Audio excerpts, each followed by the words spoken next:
start right now. I'm going on right now.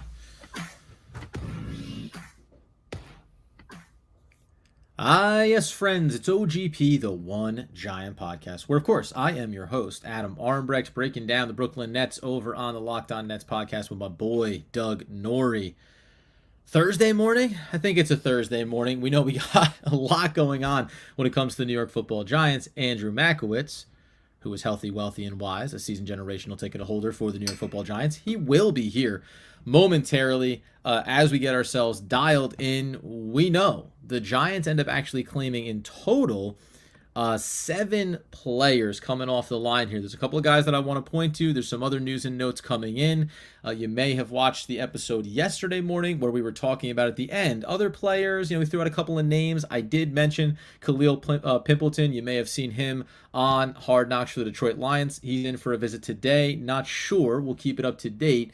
If he's potentially going to be receiving maybe a practice squad invitation, we don't know.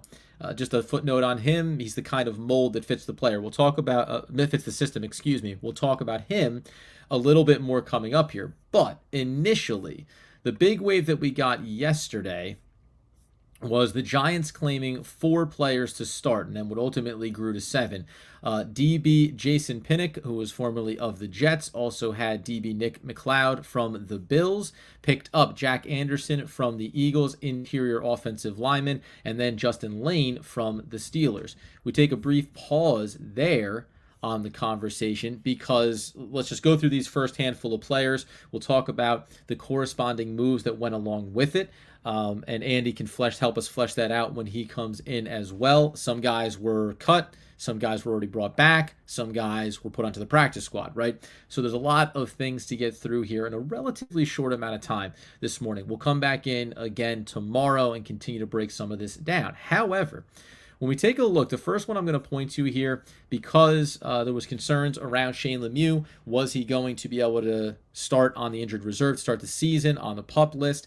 When we think about adding a guy like Jack Anderson, who's a player that only had last season 81 offensive snaps, don't care about necessarily what that offensive rating was, but what I do like, 7th round pick by the Buffalo Bills, 237 overall in the 2021 draft.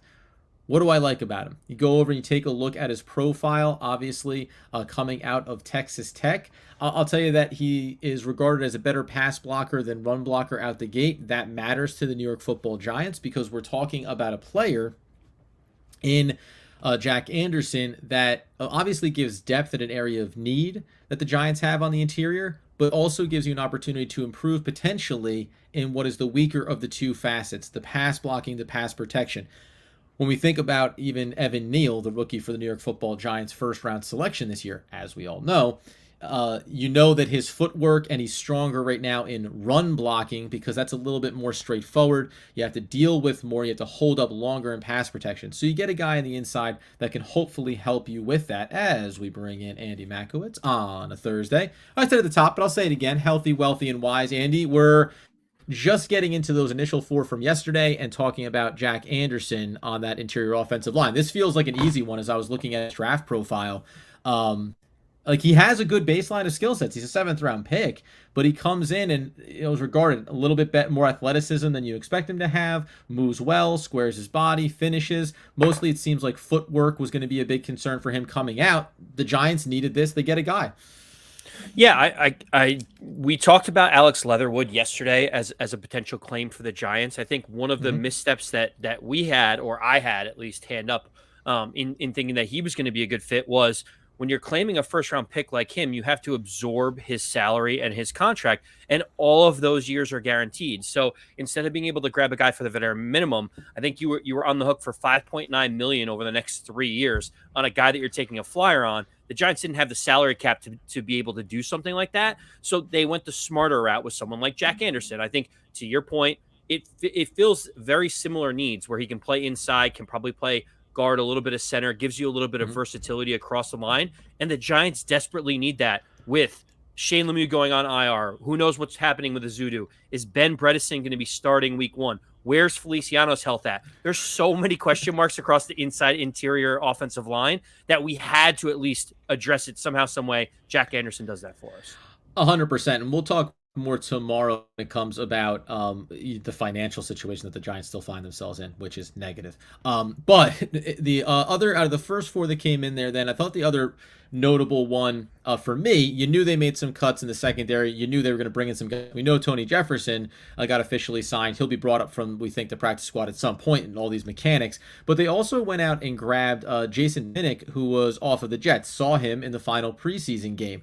Again, when you think about where other teams are relative to what you need and where their depth is, this feels like a guy, at least from all the reports, they were saying another player drafted in 2021, fifth-round pick by the Jets. The Jets were hoping to sneak him through to the practice squad. This is one of those scenarios where you say, yeah, if we can get him there, that's great. Obviously, you run the risk of losing him. From a Giants perspective. They go, you want to give us a 1-year prospect who has a lot of upside and has a lot of the measurables that we like? Great to be able to get him in on the claim here. Yeah, and as Marty says, he saw Bobby Skinner's breakdown. Bobby does a great job getting some insight and intel from some of the other teams. Even look at some of the Jet podcasts we've done crossovers with, like Play Like a Jet and others. They have basically, when Jason Pinnock was released by the Jets, they were very upset. This was not a 100% consensus move for the Jets, which bodes well for the Giants. There were other players like Ashton Davis on the Jets where they're like, why are we keeping this guy instead of Jason Pinnock, who in 12 games for them last year performed admirably? I think, I read a couple different stats. He was in 24% of all the total defensive plays for the Jets. So that gave him instant experience. And Adam, It wasn't like he completely floundered when he was in there. We don't use Pro Football Focus as the be-all, end-all, but a 70.4 overall grade when he was in there, 89 in run defense. So he brings some really strong grades, some experience to that secondary, and he doesn't have to move very far. He just has to go, across one locker to the other? Pick up your bags and just walk across the stadium. And to your point, it bodes well that the run defense grade is high for him coming over from the Jets, because tackling coming out of college, when we talk about over on Draft Buzz, his profile graded as the weakness being the tackling aspect of it. So if he's improved with that, that's a good start. And then his highest rated area was coverage, something that we know Wink Martindale is going to want to do with his DBs there. So, I mean, again, had 6 catches allowed on 7 targets, 20%, as you said, 20% there. There's not a huge sample size, but the bottom line is when you looked at the back end of the Giants secondary, we're talking about the Darren Evans of the world, right? These are guys that are coming in raw, don't have any experience. You would at least think in this moment in the short term, the Giants have added, including Tony Jefferson, we'll talk about McLeod here as well. You've got a handful of players that you think, regardless of where you want to go, this elevates what the floor of your secondary is, what the floor of your roster is. Yeah, and you talked a little bit about Nick McLeod, the defensive back. Obviously, Joe Schoen is very familiar with him. You see this a lot with Joe Schoen and Brian Daboll, guys that they've seen in the building. They've been able to touch and feel the skill sets that they have. Very, very close to the team. He came in undrafted in 2021, Adam, to the Buffalo Bills. They were really hoping to sneak him to the practice squad. He got claimed by the Bengals. And then after he, played a couple games, had a cup of coffee with the Bengals, he got released, and the Buffalo Bills immediately signed him back. It does feel like Nick McLeod may be like a Joe Schoen, protege project where he saw him in college and was like, I really, really like him. It feels like a Joe Schoen, like, hey, Brandon Beane, let me go get after the draft is done, similar to Brandon Brown for the Giants. Let me go get the guys that I want that aren't and that haven't been drafted. And you know what? Limited snaps, had a Pro Football Focus grade of 68, which is probably better than some of the back end guys that we had on this roster. So when you look at the claims that the Giants made, the 4 that they were awarded, they make sense. Offensive line, secondary, these are things we've talked about ad nauseum. I think the 7 claims that the Giants put in is actually even more interesting than the 4 that they were awarded. Yeah, so and also it was Justin Lane there, and then just initially as far as how the timeline went, which also got adjusted, 3rd round pick there in the draft for Lane out of Pittsburgh. But the 4 were released, which this also changed, but at least initially they released Max Garcia. He got thrown out of the practice squad. Nick Williams, defensive lineman, which feeds into the conversation about the 7 total claims. Linebacker Austin Calitro, and then Tanner Hudson as well. Let's move into these full 7 claims that the Giants applied for and who else they maybe picked up here. Yeah, so one of the interesting ones that I saw was JaMychal Hasty got released. Who is a running back, which was surprising to me because I thought we already had enough running backs that weren't able to make the cut. Jay Sean Corbin had to go to the practice squad. We're carrying 4 because they like what Breida and Brightwell brought. But Jermichael Hasty is an interesting one. He brings another dynamic. He also played a bunch in all 4 phases of special teams that they had. So like he has that experience, which keeps continually coming up. And it feels like if you're going to be one of those back end roster guys, you have to be able to have that experience. Yeah, for sure. And then you mentioned, Nick Williams, and then getting 2 more. It was 2 more defensive linemen, Johnson and John. What you have Johnson who was also put in for a claim board by the Seattle Seahawks, and then you had Kingsley Johnson. Chicago wanted him as well. Jonathan, that's listed there. Yep. Jonathan Johnson. Sorry. Trying to get your thoughts together, Adam. Johnson and Johnson. If I could listen, if they end up being anything close to what the business product turned out to be, from the baby powders to the food it's the entire spectrum that Johnson & Johnson gives you, but not a lot of depth on the interior defensive line as well. So it all makes sense. The defensive side of the ball is where so much of this focus went for the Giants here. Yeah, well, Kingsley Jonathan is actually someone that I know well from his college days at Syracuse University. So we know that his education is just bar none better than anyone else in the league. So very happy to see that. Here we go. Obviously, defensive end for the Chicago Bears, but I believe there was experience during the scouting. The Giants are looking for young defensive end talent. With Quincy Roche not making the initial roster and moving over to the practice squad, it looks like the Giants were kind of taking flyers saying, hey, I'm interested in some of these different players. Unfortunately, the Giants didn't get the claim on Kingsley Jonathan. Yeah, and just quickly on that running back one, as you mentioned, I wonder if it's impacted by health, if it's that type of concern. If the Giants were trying to keep certain players, we know that Jay Sean Corbin got released, but then Brightwell, and we think Antonio Williams played really strongly. We believe that Breida is going to be a part of this because the new regime specifically brought him in. Maybe there was injury concerns there where they thought, hey, if we can get this player, then maybe it means Brightwell gets moved down to the practice squad. Maybe it means another move comes here, but you'd be hard-pressed to think at certain positions that they're just going to keep bringing in that talent. So would have been interesting to see how they work those mechanics on that end. Yeah, and I see in the comments people were talking about how impressed they were with Antonio Williams. I think we were all as well. I thought he was kind of like a camp filler, hoping to make the back end of the roster, probably a practice squad guy like he was in Buffalo. He really did impress, especially with his pass-catching ability. So the Giants feel confident in their running back room, but they're making claims still on running backs, Adam, that have a little bit more versatility. So you can't say that they feel like they're completely set there. And I wouldn't be surprised. The thing that speaks to me most about the 7 waiver claims that the Giants did is that they just are not done retooling this roster. Even after making the claims that they did, there are still moves for the Giants to make because they feel like the back end of the roster needs to change structurally, and it's never more present than when they put in all 7 waiver claims for the back end. Yeah, and why don't we go ahead and have a little conversation? Something I talked about here over on Twitter this morning, something I mentioned at the back end of the episode, and something that's getting a little bit of traction down there in the comments. We're going to go ahead and let Marty tell you that that's my guy, and that's Khalil Pimpleton, who was brought in for a visit today with the New York Football Giants. Listen, you get a little bit of the hype on the kid because he was on Hard Knocks with the Detroit Lions. The thing that I'm going to tell you about him is, one, it fits the model, I think, of what this offense is looking for, right? Including when you look back at the draft selection of Wan'Dale Robinson, you know that they have Kadarius Toney. We understand you still need versatile and different models of wide receiver, but I did go pull him up, and I'm sure that back when the draft was happening, that I looked at this kid and said, out of Central Michigan, and thought, boy, is he small? Is the weight? What's it going to look like? Now, there's 2 factors here that I think are really fascinating with him. Hands was his biggest area of concern, and he had a case of the drops in spite of those juggling attributes that he showed off. How ironic, right? Again, the fact that he was so adept with juggling and yet struggles with catching, something has to be a disconnect there. The eye-hand coordination exists, and yet it cannot convert.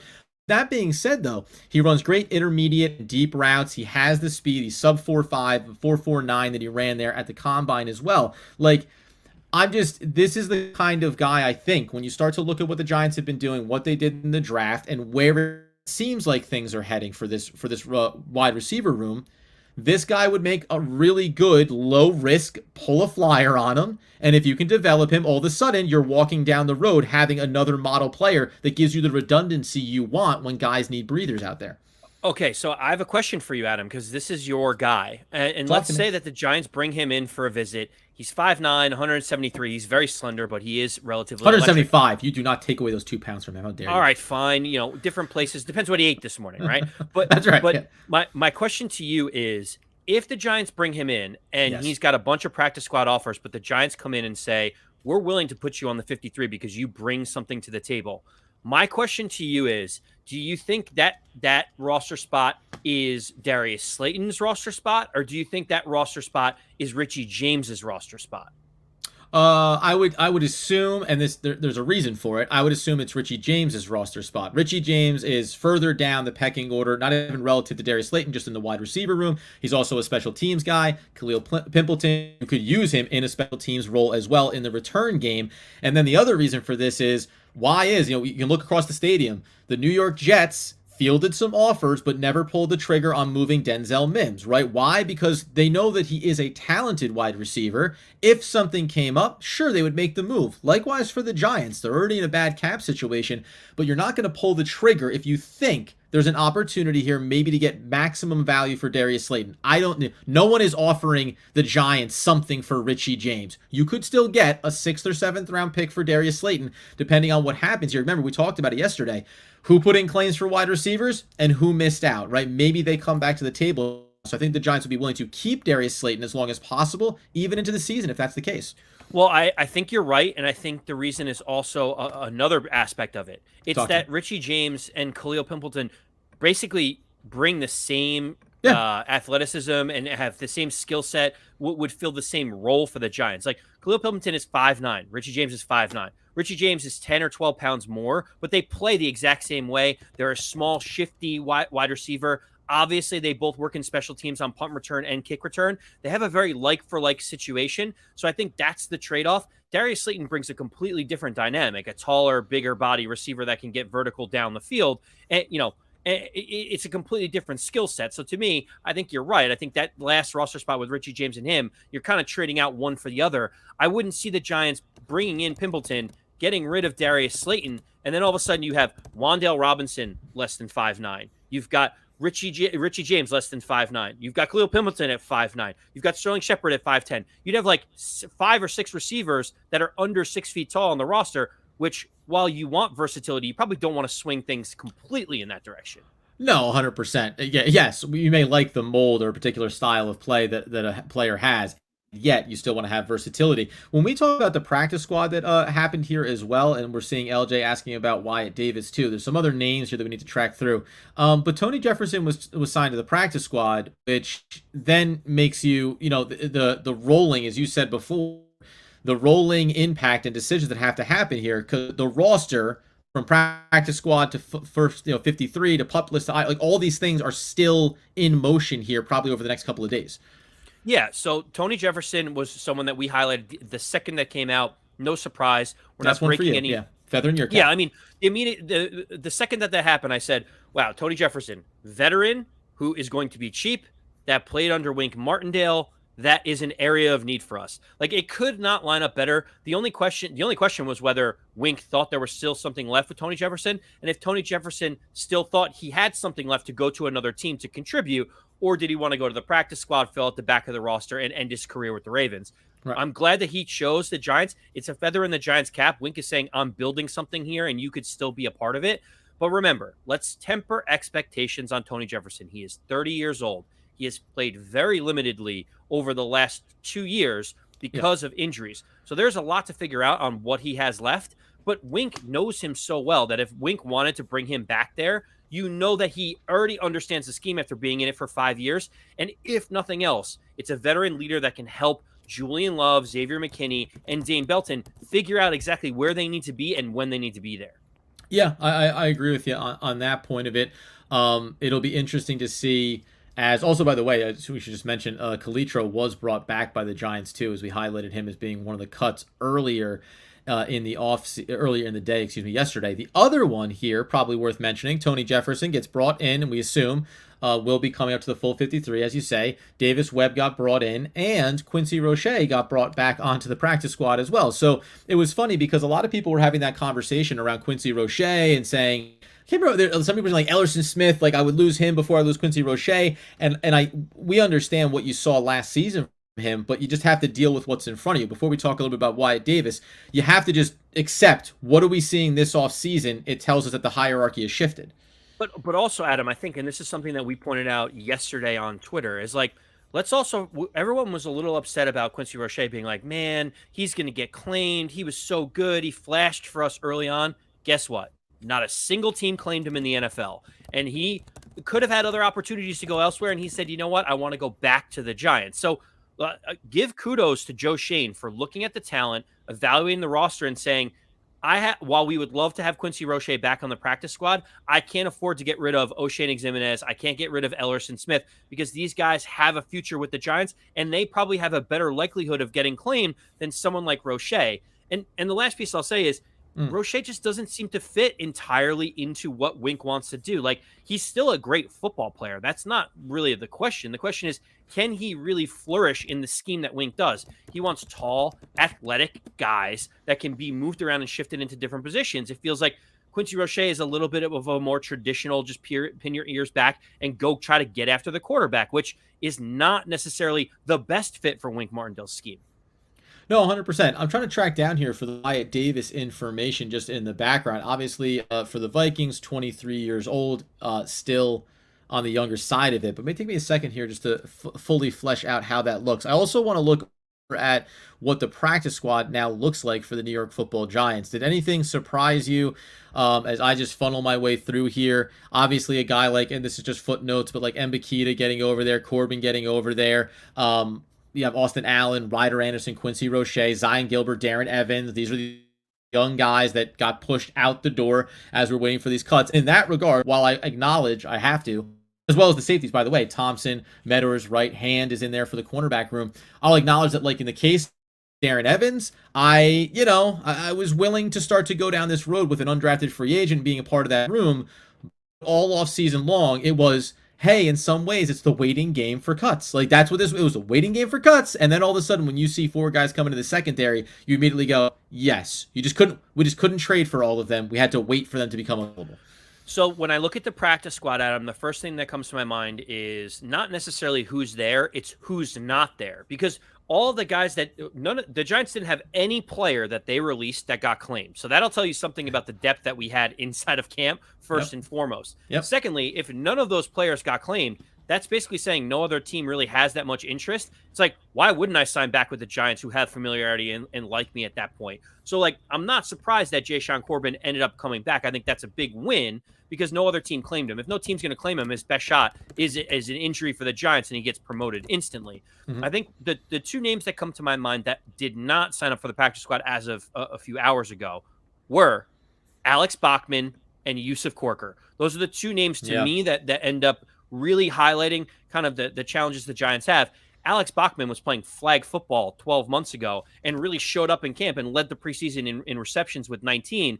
But he's been with the Giants for so long that maybe he's just sitting here saying, if I can't break this roster with all this turmoil of Colin Johnson going down, they continually draft wide receivers. David Sills has moved ahead of me. Richie James is here. Khalil Pimpleton is coming in. Like, when are they ever going to give me a shot? Maybe it's better if I get in a different camp and all of a sudden I can showcase my skills there day in, day out for someone else. Yeah, and then I think what's fascinating too. Yeah, and listen, like we said, he's 27 years old, and like the battle that we have of how much does the preseason matter? Can guys make the roster by what they show you over 3 games? And maybe not. In some cases, like a Calitro, it looks like it. In other cases, like Alex Bachman, it couldn't matter any less. And to your point, he's been around this organization for a while. The thing that I think is interesting with like a Yusuf Corker, I want to see how things evolve here on the practice squad when Tony Jefferson gets elevated up, right? What is going to shift here? And then who will the Giants potentially bring up? Or maybe there's a guy on the active roster now that's going to get put back down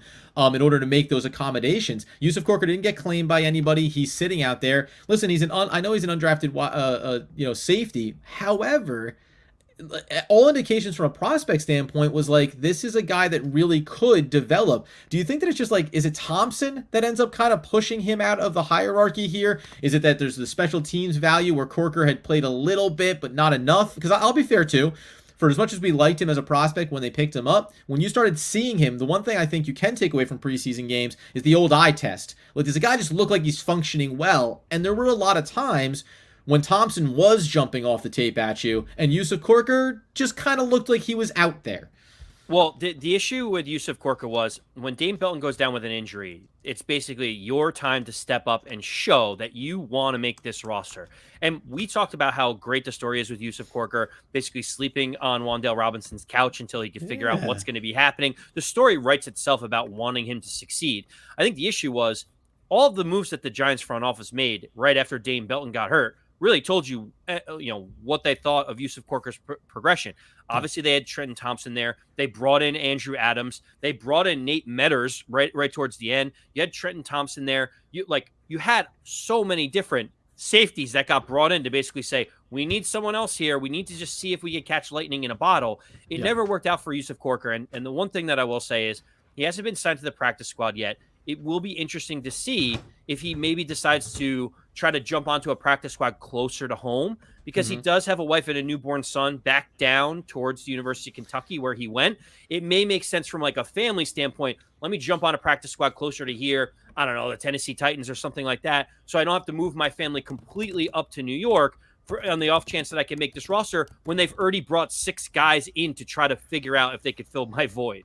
Yeah, I mean, listen, let's we can kind of start to wrap it up on this conversation of, it's a business and it's a job. And if you're a guy that's a back end of a roster player, a practice squad player, things like that matter, right? Where is my life? Where is my family? If I can be a reps guy on, in between Sunday games and help teams get better and still earn a paycheck, that can just as well be a value for a player who's not entirely sure where they think they're going to go in the grand scheme of things. We'll take a quick look. I'm going to pull this up here. Give me your thoughts. I know you want to touch back on Darius Slayton before we get out here, and just taking a look at, let's not even worry about it. Let's close out on Darius Slayton, and then we'll talk about the 53-man roster as it currently stands tomorrow. And there's going to be more things to dissect here as we run these lives. We appreciate everyone being in on these. Yeah, so I wanted to finish with a thought on Darius Slayton, because going up to the 53-man roster cuts, everyone's like, when is Darius Slayton getting traded? When is he getting cut? What's he going to be doing? You coming around to my side, buddy?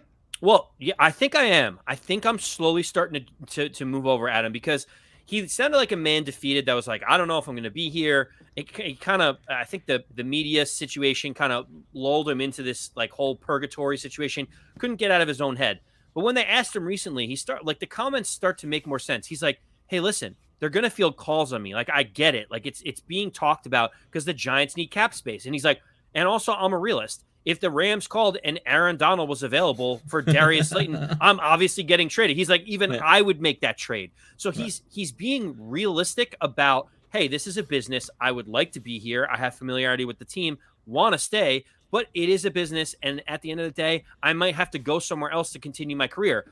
But I'm kind of with you, Adam, about keeping him around. The Giants will need the cap space eventually. We talk about how they'll need about $5 million to be able to do business over the course of the season. First things first is going to be restructuring Leonard Williams, even though they don't want to. But at the end of the day, if we're going to save $1 million, but Darius Slayton brings something to the table, 750-yard wide receivers don't grow on trees, Adam. And if you're saying for $1 million, he's an insurance policy against Kenny Golladay and Kadarius Toney being hurt and Sterling Shepard coming off of an Achilles injury, then hey, that's a pretty good $1 million insurance policy. 100%. Dan Big Blue, there should be something coming soon from the Giants, just as far as running down what happened, which way did it go, what were we trying to accomplish, good player that got away from us. Do you have that, Andy? Joe Schoen will be addressing the media today, so that will be coming out shortly. So we'll try to see if we can in a little bit of conversation around that once it happens. To your point, man, a lot of things are going to shift here over time. When you have a lot of money coming in next year, does Slayton dollar amount X make sense at 25, 26 years old? Is just being a member of this room, injuries, of course, being a big factor there. We'll talk about the cap tomorrow. We'll talk about the 53-man roster. We'll take a little bit of a deeper look at that practice squad and some of the moves that are going to happen. Like we say with Tony Jefferson, what does it afford them? The Giants make their secondary better on waiver claims. They give themselves some depth and opportunity on the offensive line. Those are the big options that they had there, and we'll try to flesh out what anything, if anything, is indicated by taking a flyer on a running back. Little footnote before we go, Andy? Yeah, little footnote. I saw in the comments, LJ had mentioned Wyatt Davis. That's going to be a name that we will talk about. He officially signed to the practice squad for the Giants. I feel like that's going to be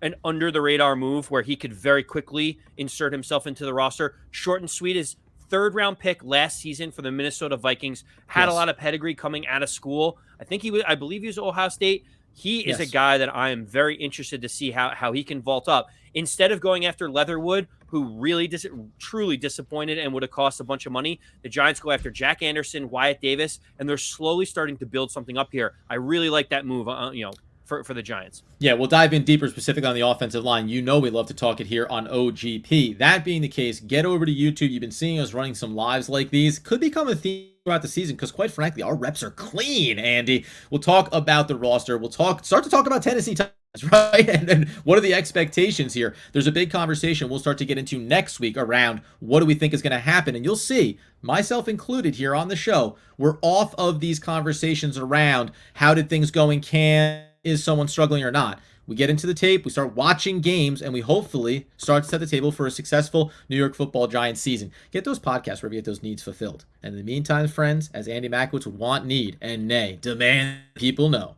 As always, let's go Big Blue.